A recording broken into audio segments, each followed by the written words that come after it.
Қайырлы күн, құрметті әріптестер. Махатма Ганди атындағы номер 92-ші мамандырған лицейге қош келдіңіздер. Барлықтарыңызды қасиетті Рамазан айымен құттықтаймыз. Тілеген ниеттеріңіз, дұғаларыңыз қабыл болсын. Бірінші алғы сөзді лицейіміздің басшысы Шашабаева Гүлжан Сауытовнаға береміз.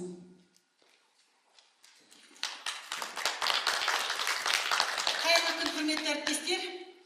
Құрметті әріптестер, бүгінгі мына біздің лицейіміз математика, физика, химия, биология, IT мамандықтары бойынша тереңдетіліп оқытылатын лицей, 92-ші мамандандырылған лицей Махатма Ганди атындағы барлығыңызге белгілі.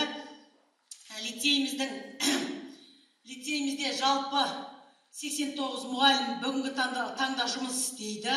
Осы 89 мұғаліміміздің ішінде жаңа өздеріңізге барлық орта жасымыз биыл 36, яғни жастар өздеріңізге белгілі бүгінгі семинардың тақырыбына байланысты табысты авторлық бағдарлама практикалық дағдыларды жүзеге асыру тәжірибесі атты тақырыбындағы қалалық семинарға келіп отырсыздар. Жалпы сабақ беру үйреншікті жай шеберлік емес, ол үнемі жаңаны табатын өнер деген екен. Жүсіпбек Аймауов әріптестер, енді бағдарламамен қысқаша түрде таныстырып өтейін. Сіздерге алдарыңызға таратылып берілді.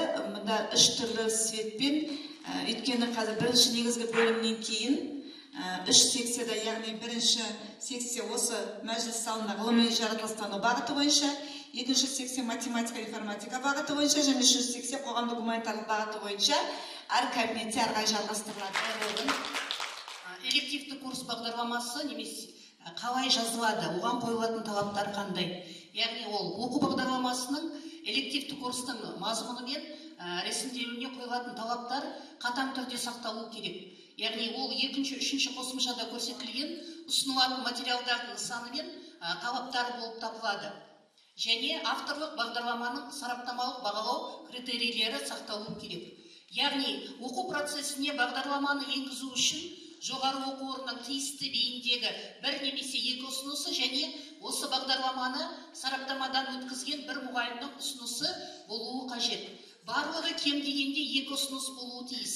Ұсыныстар әр бағдарламада жеке беріледі және ұсыныс беруші білім беру ұйымының жоғары оқу орны немесе мектеп мөрімен міндетті түрде бекітіледі. Қайырлы күн, құрметті әріптестер. Енді осы бағдарламаның құрылымы бойынша мен сіздерге қысқаша түсінік беріп кетемін. Ең бірінші түсінік хат. Бізде авторлық бағдарламада көбінесе біз түсінік хатты дұрыс жазбаймыз. Сол себепті авторлық бағдарламалар бізде қайтарылып жатады. Енді жалпы түсінік хат бізге не үшін қажет? Ең бірінші біз бұл авторлық бағдарламаны не үшін әзірлеп жатырмыз? Яғни бұл авторлық бағдарлама бізге қажет пе деген сұрақты қоюымыз керек. Және бұл қазіргі оқу сапасына көрсеткішіне әсер ете ме, жоқ па, сол сұрақтарға жауап бере алуымыз керек. Жақсы, рахмет. Онда келесі бойынша енді секциямен қазір бөлінеміз. Ғылыми жаратылыстану осы жақсы. Сәлеметсіздер ме, құрметті әріптестер, қош келдіңіздер.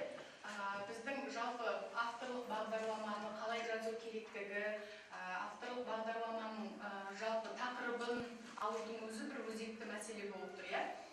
Біз жалпы әдебиет сабағында тарихпен бірге байланыс жалпы қалалық түрде ашық сабақтар беріп жүрген кезімізде біз пәнаралық байланыс деп 2 пәнді біргелікте өтіп жүргендіктен біз осы Алаштың 5 арысы деген тақырыпты мен өзекті мәселе ретінде алып отырмыз. Сондықтан осы авторлық бағдарламамды осы тақырыпқа алдым.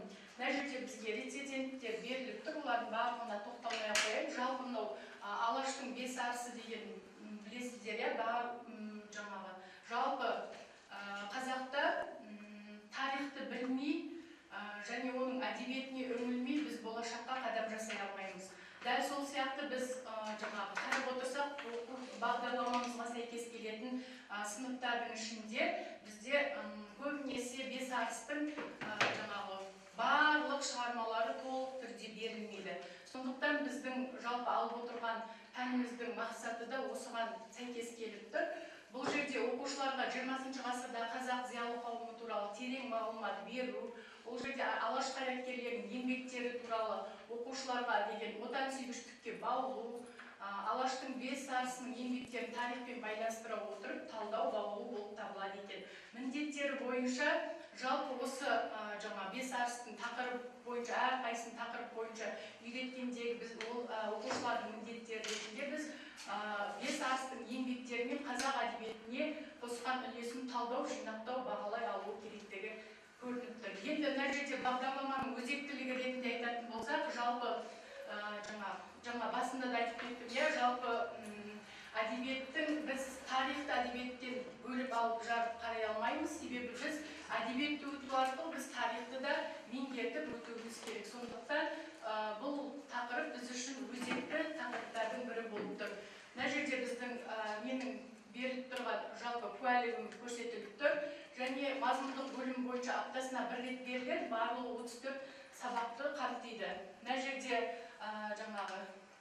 жалпы күнтізбелік тақырыптық жоспары беріліп тұр, оқу мақсаттары алынған, 9 сыныптарға арнап жасалынған. Бұл жерде 1-ші тоқсанында Ахмет Байтұрсыновты толық түрде жасалынады. Бұл жерде тағы бір ерекшелігі ретінде айтатын болсақ, біз мысалға әдебиетте өтетін болсақ, оның жалпы ұлы тұлғалардың тек қана әдебиетке қатысты ғана еңбектерін қарастырып өтетінбіз. Ал мына бағдарламаның ішінде жалпы тілдік тақырыптарда біргелікте берілгендігін ерекшелігі ретінде айтуымызға болады.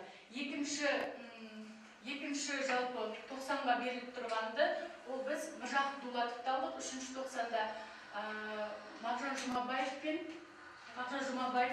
сосын одан кейін Жүсіпбек Аймауытовтікін, сосын 4-ші 90-да Шәкәрім Құдайбердіұлымен аяқтайтын боламыз. Бұл жерде күтілетін нәтиже ретінде бұл бағдарламада қазақтың бес арысының қазақ әдебиеті мен тіл білімінің дамуына қосқан үлесі, одан кейін негізгі шығармалар мен қоғамдық қызметтері қамтылатындығын көрсетуімізге болады екен.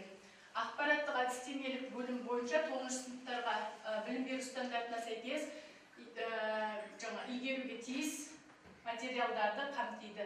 Осы жағын көрсетуге болады. Мыналардың барлығын көрсетпей қойын, бағалау критерийлері бойынша 10 балдық жүйе бойынша жасалынған жұмыстарымыз көрсеттік. Одан кейінгі жалпы тұлғаларды меңгерткеннен кейінгі эссенің қалай жазылу керектігі, қанша балл қойылу керектігі, мазмұны, сауаттылығы жайына қарастырылып, критерийлер берілген. Енді мына жерде бір айтатын жөн, жалпы бұл тақырыпты алудағы мақсатымыз біз тек қана тарихта, қалалық ашық сабақтарда ғана емес, сонымен қатар мектептің ішінде бізде әр айда бір кітаптың ізімен бағдарламасы бойынша негізі жұмыстар жүргізіледі. Соның аясында мынандай бір іс-шараны көрсеткім келеді. Тағылан тарих тағылыматты іс-шара өтті. Бұның ішінде біз бес арысты жалпы музей ретінде қойып, бұл бес арыс болып тұрған оқушыларымыздың өзі әрқайсысы шығармаларын жатқа оқыды. Сөйтіп оқушыларға жалпы үлкен форматта өткен, бұл мұғалімдерге де оқушыларға үлкен бір ерекше әсер етті. Сондықтан жалпы бағдарламаның да тақырыбы осыдан негізі туындағанын көрсету